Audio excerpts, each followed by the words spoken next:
أهلا بكم. هدى سعد، هل غيابها مقصود أم هو نفي من الساحة الفنية المغربية؟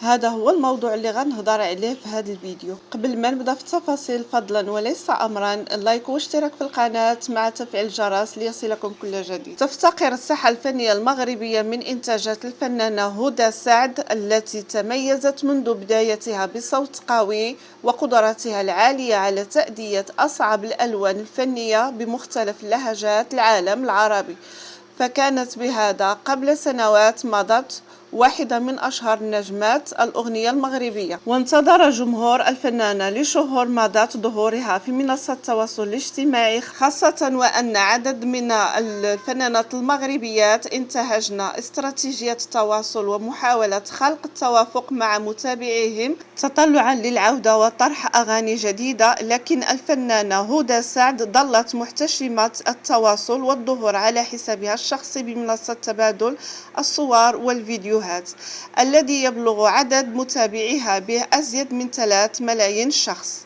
وفي هذا السياق تساءل العديد من محبي الفنانة هدى سعد المغاربة منهم والعرب عن سبب هذا الغياب الذي دام لسنوات، خاصة أن الفنانة قد أوقفت إصدار أغاني جديدة ولم تعد أبدا ضمن قائمة الفنانات المغربيات حضورا في الحفلات والمهرجانات الفنية في مختلف التظاهرات. وبعد كل هذا الغياب عادت الفنانة هدى سعد للعمل على عودتها للساحة الفنية، وأعلنت عبر حسابها الشخصي بالإنستغرام عن إحيائها لأمسية فنية بمهرجان الموسيقى المغربية المقام بمدينة الدار البيضاء. وأرفقت الفنانة الملصق الرسمي للحفل بتعليق تساءلت فيه عن مدى حب الجمهور بالرغم من غيابها، بالتزامن مع استمرار مطالبة متابعيها بالعودة وطرح جديد فني، حيث قالت: حبكم باقي.